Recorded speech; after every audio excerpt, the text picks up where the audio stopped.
warahmatullahi wabarakatuh. Alhamdulillah, puji syukur kita panjatkan kehadirat Allah Subhanahu wa taala atas limpahan rahmat dan nikmatnya lah sehingga pada pagi kali ini insyaallah kita akan melaksanakan kegiatan diseminasi budaya positif dan penerapan di kelas dan lingkungan sekolah, di mana yang bertindak sebagai fasilitator di calon guru penggerak angkatan 8 di kelas saya adalah Ibu Ratri Gunaryanti, dan yang bertindak sebagai pengajar praktik adalah Pak Ismail. Kepala sekolah adalah Ibu Farida dan saya sendiri sebagai calon guru penggeraknya. Insya Allah sebentar akan saya paparkan atau mungkin bisa saya bahasakan. Saya akan membagi ilmu pengalaman yang selama saya ikut pendidikan di guru penggerak. Baiklah, tak lupa pula kita kirimkan salam dan taslim atas junjungan Nabiullah Muhammad SAW, Nabi rahmatan lil alamin, Nabi yang diutus terakhir di muka bumi ini untuk menyempurnakan agama kita. Baiklah, langsung saja. Insya Allah semoga apa yang saya paparkan ini berjalan lancar, ya, tanpa hambatan mudah-mudahan. Dan perlu mungkin Bapak Ibu ketahui bahwa saya bukan sebagai pengajar. Saya hanya membagikan ilmu. Jadi kita sebentar, kalau misalnya sudah selesai dipaparkan, kalaupun ada yang mau diskusikan, kita diskusi lepas saja, seperti itu. Oke, baiklah, mungkin sebelum saya paparkan apa yang menjadi tujuan diseminasi kali ini dan topik apa saja yang akan saya bahas, mungkin sedikit saya akan berikan sedikit permainan atau teka-teki lah, atau mungkin Bapak Ibu sudah tahu teka-teki ini.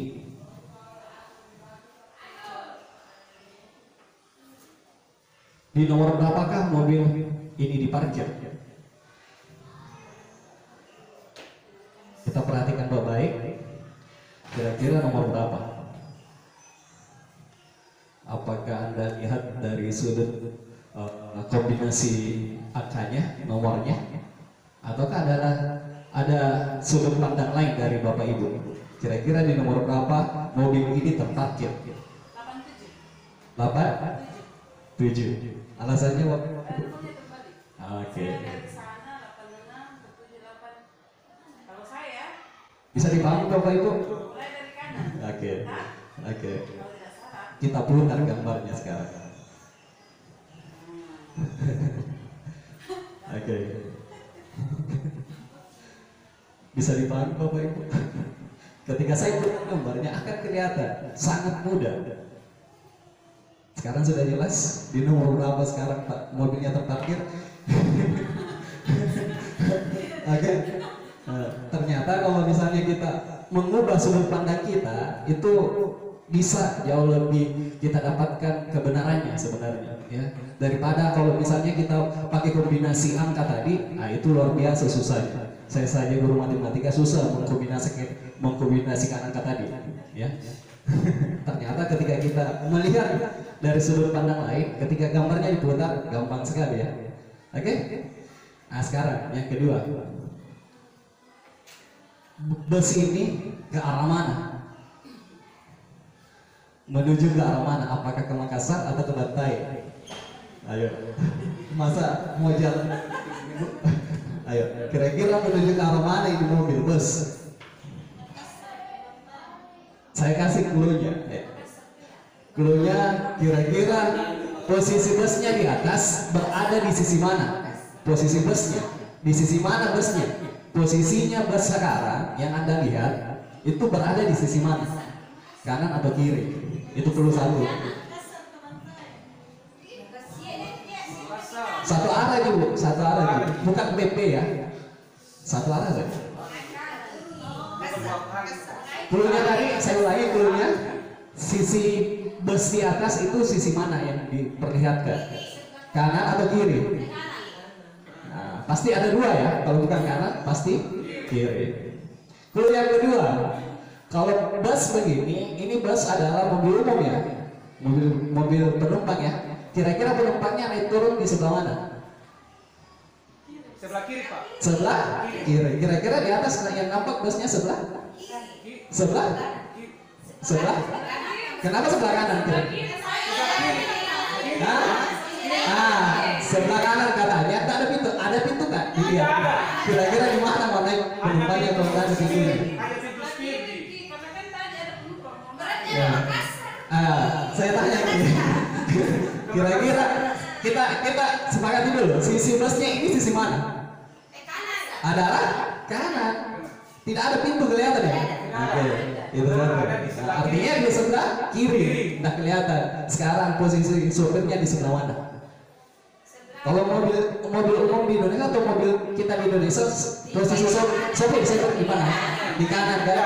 Posisinya bus di atas adalah kanan. Kalau di kanan berlawanan arah sopirnya apa? Searah sopirnya. Iya, sopir kanan kan? Artinya sopirnya menghadap ke sana kan? Nah, sekarang arah busnya apakah satu arah dengan sopir atau berlawanan arah dengan sopir? Satu arah. Artinya dia kan? Bisa dipahami ya? Artinya kita lihat dari sudut pandang yang lain. Ya. Ini yang saya dapat juga di pendidikan. Luar biasa di guru penggerak, ya. Hal yang simpel sebenarnya seperti ini, ternyata kalau kita salah melihat atau salah memandang, ya, dari sudut pandang lain, itu akan susah kita ketemunya. Betul ya? Oke? Nah, ini mudah-mudahan ini adalah penyemangat. Oke, baiklah kita masuk. Sekarang sebelum saya sampai ke tujuannya, ada pertanyaan pemantik. Ini sangat luar biasa. Saya sangat tertarik dengan pertanyaan pemantik ini ketika saya dapat di guru penggerak. Perhatikan, pertanyaan pemantik yang hanya bisa dipilih di sini adalah setuju atau tidak setuju. Yang pertama, pertanyaan pemantik pertama adalah hukuman dapat mendisiplinkan anak atau tidak? Setuju atau tidak? Kira-kira kalau Bapak Ibu, seorang guru menghukum seorang anak, apakah anak ini akan disiplin? Efeknya ketika kita sudah menghukumnya, apakah dia disiplin atau tidak? Setuju atau tidak? Setuju atau tidak? Pasti masing-masing ada alasannya ya. Ya. Kira-kira ketika Anda hukum seorang murid, seorang peserta didik atau siswa, adakah efek jaraknya? Ada juga. Jangka panjang atau jangka pendek, Bang? Pendek ya.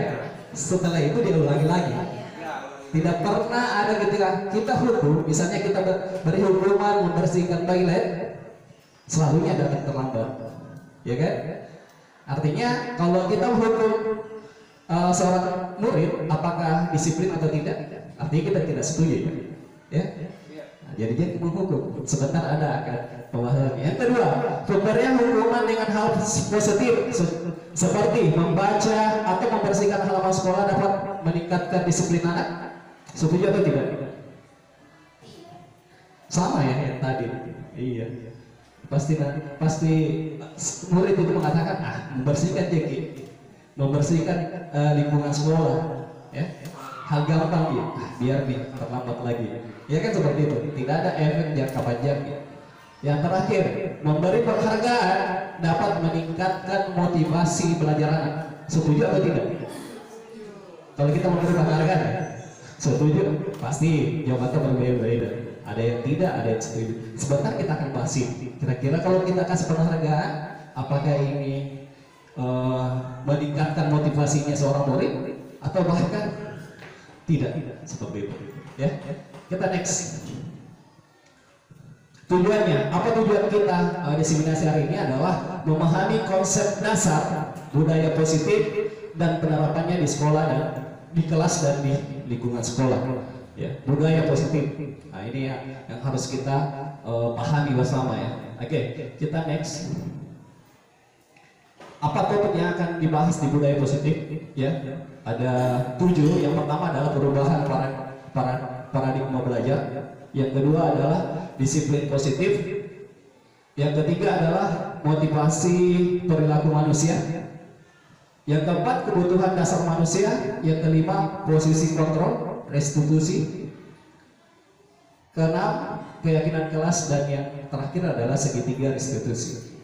Oke, kita next saja. Yang pertama, perubahan paradigma belajar. Ini ada lagi kegiatan kita di sini yang berhubungan dengan Bapak Ibu. Oke, flashback, ya, pendidikan zaman dulu. Pertanyaannya di sini adalah, apakah guru pada masa dulu sampai sekarang, Bapak Ibu masih ingat guru tak? Waktu kita zamannya masih di bangku sekolah, siapa guru yang paling Anda ingat? Mungkin sampai sekarang tidak bisa kita lupa. Ada nggak? Ada ya, pasti. Dua kemungkinan ini yang jadi pertanyaan di sini adalah di ruang kelas ya, di ruang belajar kita. Pasti ada satu guru yang sampai sekarang Anda ingat. Dan dua kemungkinan yang Anda ingat adalah ini. Betul tidak? Ya. Kalau bukan guru yang Anda senangi, guru yang tidak disenangi. Betul? Ya. Itu sampai sekarang pasti ingat. Saya masih ingat guru yang selalu makan dato kalau salah gitu. Sampai sekarang saya masih ingat. Mukanya lagi saya masih ingat. Ya. Betul ya Bapak Ibu? Apa artinya ini? Ini saya hanya pengantar buat Bapak Ibu, teman-teman, bahwa ketika kita mengingat guru yang masa lalu kita zamannya dulu waktu kita masih di bangku sekolah, ada dua kemungkinan. Kalau bukan guru yang Anda senangi adalah guru yang tidak Anda senangi. Pertanyaan saya adalah, mau jadi guru yang mana Ki? Guru yang disenangi atau guru yang tidak disenangi? Oke? Nah, perubahan paradigma, ya. Kalau misalnya Anda senang sama guru yang mengajarnya bagus, tentu ya kalau misalnya Anda mau ikuti guru yang disenangi, kita contoh. Kita ambil contoh guru itu. Bagaimana caranya dia mengajar waktu Anda jadi murid pada saat itu. Betul tidak? Apakah Anda mau jadi guru yang tidak disenangi? Pilih yang mana? Ya, sedikit-sedikit parah. Ya, seperti itu. Ya, seperti itu mungkin gambarannya. Jadi kita merubah paradigma kita sekarang. Jangan lagi belajar mengajar murid kita seperti yang dulu. Ya. Saya mengajak Bapak Ibu, kita flashback lah pendidikan kita waktu zaman dulu, waktu kita masih di bangku sekolah seperti itu. Kita next, seperti pemikiran Ki Hajar Dewantara yang mengatakan bahwa pendidikan itu berpusat pada murid. Jangan seperti dulu mungkin ya. Dulu itu mengajar, yang aktif itu adalah gurunya. Betul Bapak Ibu? Ya. Metode ceramah, masuk jam pertama sampai pulang semua guru metode ceramah. Itu yang saya rasakan dulu waktu saya masih di bangku sekolah. Padahal Bapak pendidikan kita, Pak Ki Hajar Dewantara, itu dari sebelum kita lahir, sebelum kita mengenal pendidikan, sudah mengatakan bahwa pendidikan itu harus berpusat pada murid. Jangan berpusat lagi pada guru. Ya. Apa artinya berpusat pada murid adalah pendidikan yang menuntut tumbuhnya potensi, ya, tumbuhnya potensi, minat, bakat, serta sesuai dengan kodrat alam dan zamannya. Ini kita sudah dapatkan di PMM. Kalau kita nonton baik videonya, ya, ini kodrat zaman dan kodrat alamnya itu pasti Anda sudah yakin dan percaya, Anda sudah tahu betul yang mana itu kodrat alam dan kodrat zaman. PMM itu adalah gudangnya ilmu, kurikulum merdeka seperti itu. Jadi filosofinya pemikiran Pak Ki Hajar Dewantara, pendidikan itu harus berpusat pada murid seperti itu. Jadi kita ubah paradigma kita yang mungkin kalau selama ini kita masih lebih aktif di kelas, ayo kita ubah cara belajar kita, cara mengajar kita.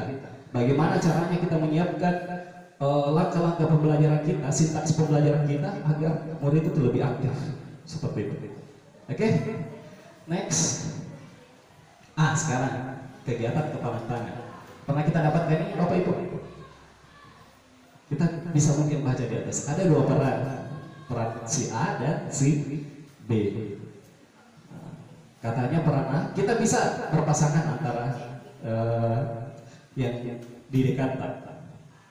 Sobeklah sebuah kertas dan tuliskan benda atau sesuatu yang paling berharga, dan Anda kepalkan tangan Ini si A. Si B untuk melakukan segala upaya, mau dia rayu, mau dia suap, mau dia memberikan iming-iming bahwa saya akan memberikan sesuatu ketika kamu bisa buka kepala tangan kamu, atau bisa saja memaksa.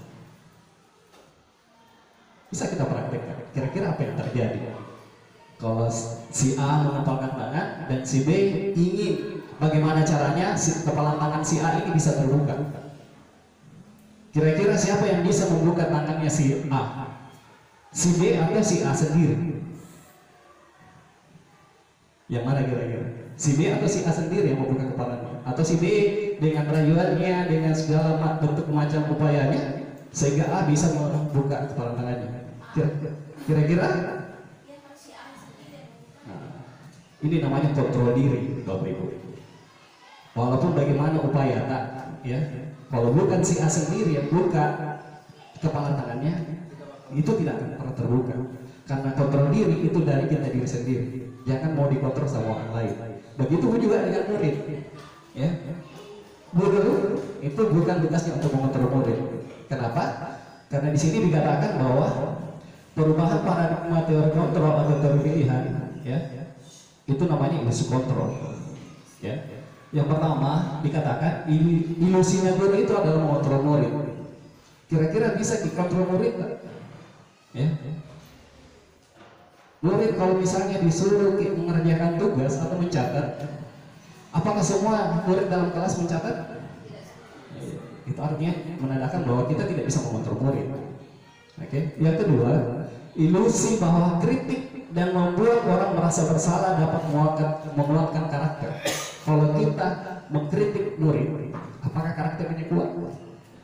Misalnya, kau tidak bagus mempunyai sikap. Apakah kira-kira ini bisa menguatkan karakternya murid? Kalau kita sudah mengkritiknya seperti itu, artinya kita tidak bisa mengontrol murid. Yang ketiga, ilusi bahwa semua penguatan positif itu berdampak efektif dan bermanfaat.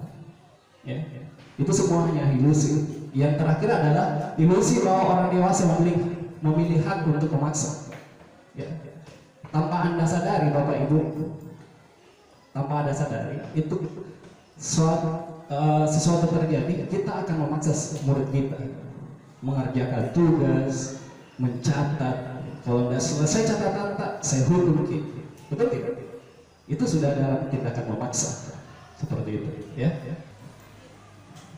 Oke, perubahan paradigma stimulus respon atau terkontrol atau biasa disebut dengan teori pilihan. Siapa sesungguhnya memiliki kontrol? Nah, di sini ada tabel yang mengatakan ada stimulus respon dan ada teori kontrol pilihan. Kita mencoba mengubah orang agar berpandangan sama dengan kita.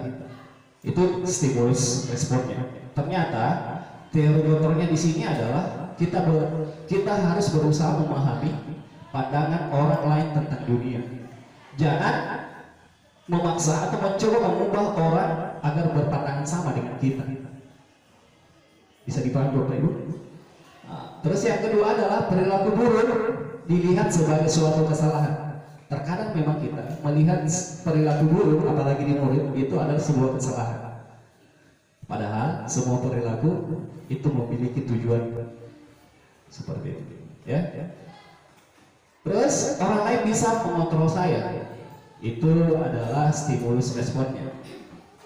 Padahal teori kontrolnya di sini adalah hanya Anda yang bisa mengendalikan diri Anda sendiri, seperti kepala tangan tadi. Bukan si B yang bisa melepaskan kepala itu, tapi adalah si A nya sendiri. Oke, kita next. Kita masuk di disiplin positif. Apa itu disiplin positif? Ya.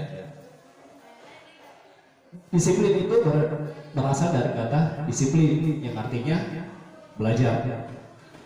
Disiplin diri membuat orang menggali potensinya menuju sebuah tujuan. Jadi perlu memang ada disiplin. Ya, disiplin positif. Kenapa?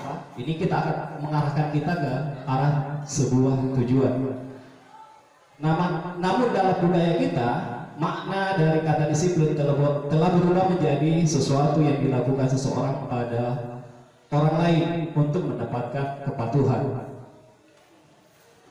Terus disiplin positif merupakan disiplin diri sebagai kontrol diri untuk mencapai sebuah tujuan, motivasi internal berdasarkan nilai-nilai yang kita hargai. Jadi, seseorang yang memiliki disiplin diri akan bisa bertanggung jawab dengan apa yang dia lakukan. Ketika kita sudah punya disiplin diri, itu apapun yang kita akan lakukan pasti kita akan bertanggung jawabkan.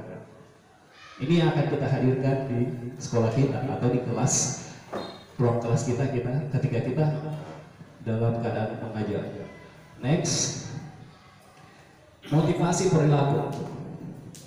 Di motivasi perilaku ini ada dua bagian, motivasi eksternal dan motivasi internal.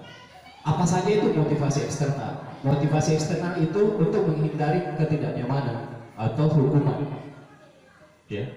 Ketika misalnya kita hukum si muridnya supaya bisa berubah, itu efeknya jangka pendek. Itu namanya motivasi dari luar, eksternal. Apa yang akan terjadi apabila saya tidak melakukannya? Ya kan? Seperti itu. Terus motivasi eksternal yang kedua untuk mendapatkan imbalan dari apa yang diinstitusikan, diarahkan seperti itu. Seperti tadi penghargaan atau meningkatkan motivasi belajar siswa. Nah, di sini dilihat itu hanya motivasi eksternal dari luar, Bapak Ibu. Yang ingin kita gali, ingin kita cari adalah motivasi internalnya. Kenapa? Ini tujuannya disiplin positif. Kita cari motivasi internalnya untuk mendisiplinkan murid kita, yaitu ketika motivasi internal muncul, dia akan menghargai dirinya sendiri. Seperti itu. Ya. Saya akan menjadi orang yang seperti apa apabila saya melakukan ini. Itu cara menghargai dirinya seperti itu. Kita next. Ini tadi, ya. Apakah penghargaan ketika kita memberikan ke murid itu akan meningkatkan motivasi belajarnya, ataukah hanya sebagai dihukum oleh penghargaan? Seperti itu. Ya. Penghargaan itu sama dengan hukuman. Ya. Dalam arti meminta atau membujuk seseorang melakukan sesuatu untuk memenuhi suatu tujuan tertentu dari orang yang meminta atau membujuk. Ya. Ketika kita meminta ke murid, siapa? Ini pernah saya lakukan juga. Ketika misalnya di ruang kelas saya memberikan ulangan harian, ya.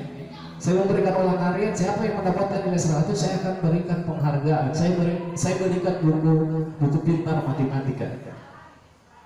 Apa efeknya? Ternyata hanya satu orang yang termotivasi, itu pun motivasinya dari luar, bukan dari dalam dirinya. Ketika kita tidak lagi memberikan penghargaan, pasti yakin dan percaya muridnya tidak akan berusaha lagi. Seperti itu. Itu untuk si orang yang pertama tadi. Tapi teman-temannya yang tidak pintar matematika, pasti di pikirannya, tidak usah saya belajar. Walaupun saya belajar, tidak dapat dia nilai 100, tidak akan dapat saya penghargaan. Makanya di pendidikan guru penggerak ada namanya dihukum oleh penghargaan. Ya. Pengaruh jangka pendek dan jangka panjang, seperti tadi yang saya katakan, ya, jangka pendeknya berubah pada saat itu. Jangka panjangnya bisa jadi ini efeknya dari dalam, seperti itu. Penghargaan menghukum, penghargaan tidak efektif, ya. Penghargaan merusak hubungan, ya, bisa jadi antara temannya itu akan merusak hubungan, kan, seperti itu. Si A dikasih penghargaan, saya tidak, kan seperti itu. Oke? Penghargaan mengurangi ketepatan, penghargaan menurunkan kualitas. Makanya di guru merdeka, ya setahu saya itu tidak ada lagi perizinan. Bisa dipahami? Ya? Kenapa? Ini yang terjadi. Kalau kita beda-bedakan si A, si B, ranking 1, ranking 2 dan seterusnya, nah ini akan membuat jangka panjang, Bapak Ibu. Ya? Yang ranking 2 itu yang paling kena mentalnya, ya, karena satu langkah lagi dia mau jadi peringkat pertama, seperti itu. Apalagi yang lain, efeknya sangat luar biasa. Oke, kita next. Apa yang mesti kita lakukan? Ya, apa yang akan kita gantikan ketika penghargaan ini kita tidak lakukan lagi? Yaitu kita buat bentuk program kebajikan atau apresiasi. Ini apresiasinya, ini dalam bentuk pengakuan Bapak Ibu. Kita akui saja kepintarannya. Ya, jangan diberikan penghargaan. Ini efeknya lebih apa ya? Lebih bagus, lebih baik daripada kita diberikan penghargaan. Karena penghargaan ada sisi negatif. Tapi kalau kita hanya mengakui saja dalam bentuk pengakuan itu tidak ada efek atau sisi negatifnya. Kita akui saja kepintarannya siswa. Oke? Beri pengakuan secara khusus. Ya. Kita berikan pengakuan secara khusus kepada murid. Beri pengakuan secara pribadi. Beri pengakuan kepada semua murid secara bergantian. Ya. Jangan yang pintarnya saja kita akui. Bagaimana kita juga memberikan pengakuan yang positif kepada siswa yang mungkin kurang dari pelajaran, kurang di mata pelajaran kita ketika kita mengajar seperti itu. Beri pengakuan secara konsisten, ya. Kita terus menerus memberikan pengakuan. Dan fokusnya pada proses, jangan pada hasilnya. Ya, prosesnya Bapak Ibu. Makanya ini salah satu alasan juga kenapa di kurikulum Merdeka tidak ada perizinan. Ya. Karena fokus kita pada proses, bukan hasil. Oke, apa perbedaannya hukuman dan konsekuensi? Inilah tindakannya. Ya, kalau tindakan di hukuman itu akan berdampak sesuatu yang menyakitkan harus terjadi. Kalau kita hukum, efeknya adalah ada hal yang menyakitkan. Sedangkan konsekuensi itu sesuatu harus terjadi tanpa menyakitkan. Dan contoh yang lainnya adalah mendorong anak menyakiti diri sendiri. Itu kalau bentuk hukuman. Tapi kalau dalam bentuk konsekuensi, mendorong anak agar mudah menyesuaikan diri. Seperti itu perbedaan hukuman dan konsekuensi dalam bentuk tindakannya. Terus ini hukuman dan konsekuensi. Ada identitas gagal dan ada identitas suksesnya. Identitas gagal itu ketika kita memberikan sebuah hukuman, ya, ini berdampak negatif. Ini tindakan, contoh tindakannya di atas. Ternyata konsekuensi itu masuk identitas sukses, tapi ternyata dia berdampak netral saja, tidak ada efeknya. Ya, apa yang perlu kita lakukan di sini adalah restitusi.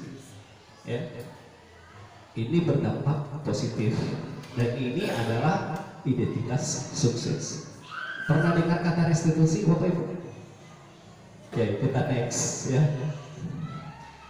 Sebentar kita perlihatkan apa itu restitusi. 5 kebutuhan dasar manusia. Ya. 5 kebutuhan dasar manusia itu yang pertama adalah bertahan hidup. Yang kedua adalah kasih sayang dan rasa diterima. Jadi murid kita pasti memiliki ini. Ya. Yang ketiga adalah penguasaan. Yang keempat adalah kebebasan, yang terakhir adalah kesenangan. Kelima dasar kebutuhan manusia ini pasti murid kita memilikinya. Ya. Tapi terkadang kita tidak bisa menemukan ini murid kebutuhan dasarnya apa, kebutuhan dasar manusianya apa. Ya. Kemarin sempat ada teman-teman yang tinggal melihat ada murid yang tiduran di lapangan. Pernah dilihat siapa yang kemarin saya pernah cerita? Ada murid tiduran di lapangan dengan seragamnya loh. Ya, itu kira-kira masuk kebutuhan dasar yang mana? Kesenangan atau kebebasan? Nah, secara tidak langsung memang 5 kebutuhan dasar manusia ini dimiliki oleh murid kita. Kita harus cari, karena kita sebagai guru ya harus kita tahu yang mana kebutuhan dasar manusianya. 5 kebutuhan dasar, kebutuhan bertahan hidup yaitu kebutuhan fisiologis, ya, makan, ya, minum, rumah, itu kebutuhan untuk bertahan hidup. Biologisnya ketika kita sudah punya menjalin sebuah hubungan, ya pasti ingin mendapatkan keturunan. Psikologisnya adalah rasa aman. Ini biasa hadir di lingkungan kita di ruang kelas. murid ingin mendapatkan rasa aman, kasih sayang dan rasa diterima, meliputi kebutuhan akan hubungan dan koneksi sosial, ya. Penguasaan meliputi keinginan untuk dianggap berharga, bisa membuat perbedaan dan dihargai atau dihormati, serta dapat pengakuan. Terus kebebasan itu kebutuhan kemandirian. Jadi kalau misalnya Anda menemukan murid tak ingin bebas, dia ingin memperlihatkan kemandiriannya. Cuman kita terkadang salah mengarahkan dan salah memaknainya. Ternyata siswa ini, murid ini butuh dasar kebebasan, tapi ternyata kita menganggapnya salah. Bahkan kita memberikan sebuah hukuman. Yang hanya kita perlukan di sini adalah menuntut, karena ketika dia ingin merasakan kebebasan, dia ingin memperlihatkan kemandiriannya. Sisanya kita sebagai guru adalah menuntut si murid itu. Yang terakhir adalah kesenangan. Kebutuhan mencari kesenangan, bermain dan tertawa. Ini bermain. Nah, siswa yang selalu kita hadapi di SMP ini pasti lebih banyak bermainnya kan, seperti itu. Oke? Ya, 5 kebutuhan dasar ini bagaimana kita hadir di ruang kelas, memberikan atau menuntut murid untuk menemukan kebutuhan dasarnya, seperti itu. Kita next. 5 posisi kontrol guru. Ini yang paling menarik Bapak Ibu. 5 posisi kontrol guru. Yang pertama adalah sebagai penghubung, ya. Yang kedua sebagai pembuat orang merasa bersalah. Yang ketiga sebagai teman. Ini biasa mungkin kita dapatkan sebagai teman. Yang keempat adalah pemantau, dan yang terakhir adalah sebagai manajer. Yang mana yang akan kita pilih, ini akan saya berikan sedikit informasinya atau pemaparannya. Ini sudah terlihat identitas gagalnya, identitas berhasil atau sukses, dan identitas berhasil dan sukses juga, tapi kontrol diri. Ini kontrolnya dari luar. Oke. Di sini ada guru berdua, contoh misalnya sebagai penghubung, menghardik, menunjuk-nunjuk, menyakiti dan menyindir. Biasa Bapak Ibu lakukan?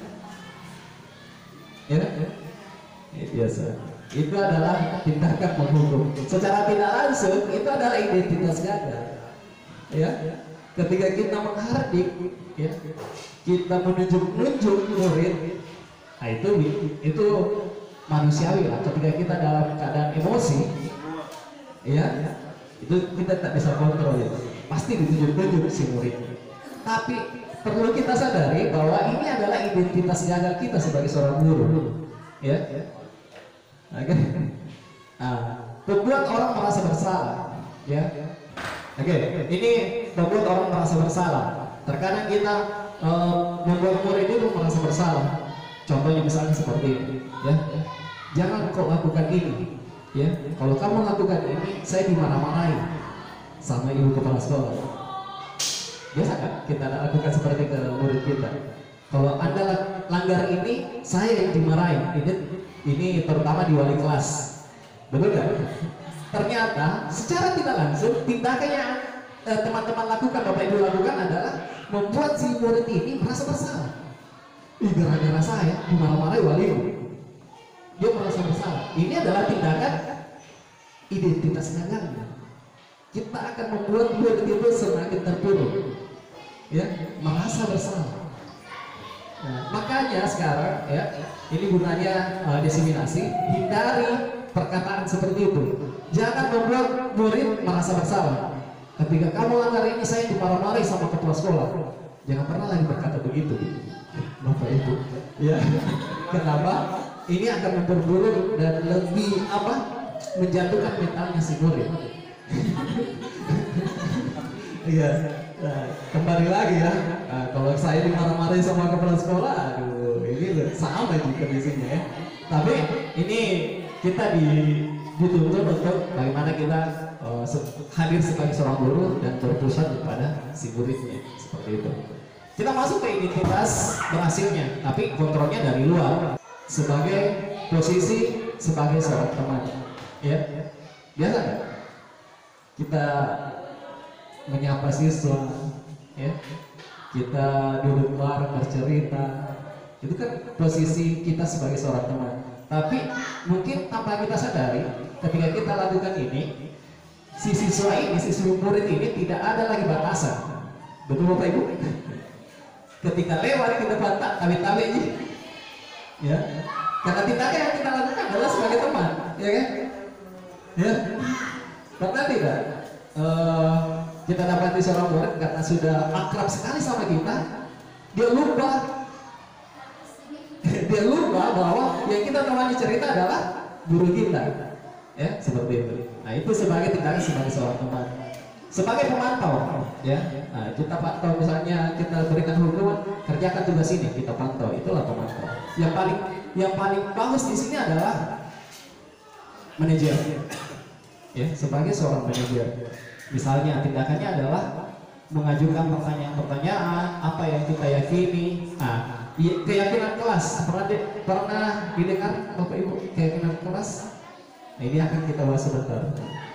Apa itu peraturan, apa itu keyakinan kelas, peraturan kelas dan keyakinan kelas. Kita next saja, ya. Nah, ini dia, keyakinan kelas. Mengapa tidak peraturan saja? Mengapa harus ada keyakinan kelas? Biasa secara tidak langsung di kelas, kalau ketika kita mengajar, ada aturan-aturan yang kita sepakati sama siswa, betul nggak? Iya. Nah, pertanyaannya di sini, kenapa harus keyakinan kelas? Tidak pernah dengar kata keyakinan kelas? Ini efeknya sangat luar biasa, Bapak Ibu. Ya, kita next. Mengapa tidak peraturan saja? Mengapa harus keyakinan kelas? Ya, mengapa kita memiliki peraturan harus menggunakan helm bila mengendarai kendaraan roda 2? Ya, ini peraturan ya? Peraturan tidak? Kalau kita mengendarai kendaraan roda 2 atau motor harus pakai helm. Peraturan atau bukan? Peraturan. Keyakinannya apa? Untuk menghindari kecelakaan. Ketika kita mungkin dapat musibah, lebih terjaga keselamatannya ketika kita memakai helm. Bisa dipahami ya? Nah, kalau ada aturan harus ada keyakinannya, seperti itu. Yang kedua, mengapa kita memiliki peraturan 3M? Menggunakan masker, mencuci tangan, dan menjaga jarak 1,5 meter. Misalnya, ini peraturannya 3M. Ya, keyakinannya apa? Kesehatan, ya, supaya kita terhindar dari penyebaran virus. Peraturannya yang 3M tadi. Apa keyakinannya? Bentuk keyakinannya adalah supaya kita terhindar dari penyebaran virus. Bisa dipahami yang mana peraturan dan keyakinan kelas, ya. Yang terakhir, mengapa kita memiliki peraturan harus datang tepat waktu pada saat mengikuti pelatihan? Ya, keyakinannya adalah disiplin. Seperti itu, ya. Untuk mendukung motivasi intrinsik ini adalah internalnya. Ini kembali ke nilai-nilai atau keyakinan lebih menggerakkan seseorang dibandingkan mengikuti serangkaian peraturan. Dan biasa muncul ini, ya, muncul istilah peraturan ada untuk dilanggar. Betul Bapak Ibu? Ya, iya. Ada peraturan, itu sudah budayanya kita orang di Indonesia, ya. Ada peraturannya sudah jelas, tetap kita tidak memakai helm kalau berkendara, betul Bapak? Ya, seperti itu. Peraturan ada untuk dilanggar. Yang harus kita cari adalah keyakinannya. Kalau Anda sudah tahu keyakinannya ketika kita memakai helm supaya terhindar ketika kita mendapatkan musibah, terhindar dari luka atau kecelakaan yang berat, ya kita harus pakai helm. Bukan aturannya, tapi keyakinannya. Oke? Kita next. Ini peraturan, ini keyakinan kelas. Selalu kembalikan buku ke tempatnya. Keyakinannya apa kira-kira? Bertanggung jawab, disiplin. Ketika misalnya peraturannya adalah kembalikan buku ke tempatnya. Keyakinannya disiplin dan bertanggung jawab. Nah, bertanggung jawab. Seperti itu yang dimaksud peraturan sama keyakinan kelas, ya. Harus ada keyakinan kelas, Bapak Ibu. Ya. Dilarang mengganggu orang lain. Apa keyakinannya? Ya. Nah, ini seperti ini, ya. Saya langsung perlihatkan saja. Ya. Selalu kembalikan buku pada tempatnya. Keyakinan kelasnya adalah tanggung jawab. Ya, kita ajar secara ketika kita munculkan keyakinan kelas kita di ruang pelajaran kita, secara tidak langsung kita akan mendisiplinkan murid kita. Makanya di guru penggerak kita diajarkan tentang keyakinan. Oke, kita masuk ke segitiga restitusi. Saya percepat saya. Kita masuk ke segitiga restitusi. Apa itu segitiga restitusi? Restitusi adalah proses menciptakan kondisi bagi murid untuk memperbaiki kesalahan mereka. Artinya restitusi ini kita hanya akan menciptakan kondisi bagi murid untuk memperbaiki kesalahannya, sehingga mereka kembali pada kelompok. Dia tidak merasa tidak. Kita kan mereka percaya dirinya murid ketika melakukan kesalahan dia bisa hadir lagi di teman-temannya seperti itu. Dan yang paling penting adalah menguatkan karakternya. Nah, inilah segitiga restitusi. Terus apa yang ada di segitiga restitusi? Apa ciri-cirinya? Adalah yang pertama, bukan untuk menebus kesalahan. Yang kedua adalah memperbaiki hukuman. Yang ketiga adalah sebuah tawaran dan bukan sebuah paksaan. Selanjutnya adalah restitusi menuntut untuk melihat ke dalam diri, ya, menyadari kesalahannya. Terus restitusi mencari kebutuhan dasar yang mendasari tindakannya. Restitusi diri adalah cara yang paling baik. Restitusi fokus pada karakter. Ini fokusnya restitusi adalah menguatkan karakter murid. Dan yang terakhir adalah restitusi mengembalikan murid yang berbuat salah kepada kelompoknya. Artinya kita memberikan kepercayaan dirinya lagi si murid yang berbuat salah tadi untuk hadir di lingkungan teman-temannya seperti itu. Kita next. Segitiga restitusi. Ada 3 sisi di segitiga restitusi. Yang pertama adalah menstabilkan identitas. Apa yang perlu kita lakukan di sini adalah memberikan perkataan yang baik, ya, kata-kata positif ke murid bahwa setiap murid, setiap orang pasti pernah berbuat kesalahan. Kamu bukan satu-satunya yang pernah melakukan ini. Artinya kita tidak membuat suasana murid ini tambah menjadi bersalah lagi seperti itu. Itu menstabilkan identitasnya. Yang sisi kedua adalah validasi kebutuhan atau validasi tindakan yang salah. Apa yang kita lakukan di sini adalah kamu tentu punya alasan mengapa melakukan itu. Kita mencari alasan kenapa si murid ini membuat kesalahan itu. Seperti contohnya adalah tidur di ruang kelas pada saat belajar, kita tanyakan alasannya. Biarkan si anak ini, si murid ini menceritakan alasannya. Entahkah dia begadang semalaman, bermain game, biarkan dia menceritakannya. Kenapa? Supaya kita bisa validasi kesalahannya. Biarkan si murid sendiri mencari dan mengetahui, menyadari bahwa saya yang salah. Dan sisi yang terakhir adalah menanyakan keyakinan. Ini yang penting tadi, keyakinan kelas. Kalau kita sudah punya keyakinan kelas, ketika kita menghadapi sesuatu bermasalah, itu tentunya kita kembalikan apa keyakinan kelas yang kita sudah sepakati di kelas, seperti itu, ya. Apa kesimpulannya untuk pertemuan disiminasi kita hari ini adalah melalui upaya menciptakan murid yang disiplin diri sehingga perilaku dengan nilai-nilai kebajikan universal dan memiliki motivasi intrinsik dari dalam dirinya, menuntun murid memperbaiki kesalahan dan membantu murid berpikir tentang nilai-nilai kebajikan sesuai dengan keyakinan sekolah atau kelas, dengan mengambil posisi kontrol sebagai manajer melalui segitiga restitusi. Ini kesimpulan kita. Jadi kita akan menciptakan sebuah disiplin budaya positif di sekolah kita, di kelas kita, dengan akan mengembalikan nilai-nilai kebajikan universal, dan kita akan menyesuaikan dengan keyakinan sekolah kita. Seperti itu. Cukup sekian Bapak Ibu. Terima kasih banyak. Salam guru hebat, salam guru penggerak. Saya akhiri, wabillahi taufiq wal hidayah. Assalamualaikum warahmatullahi wabarakatuh.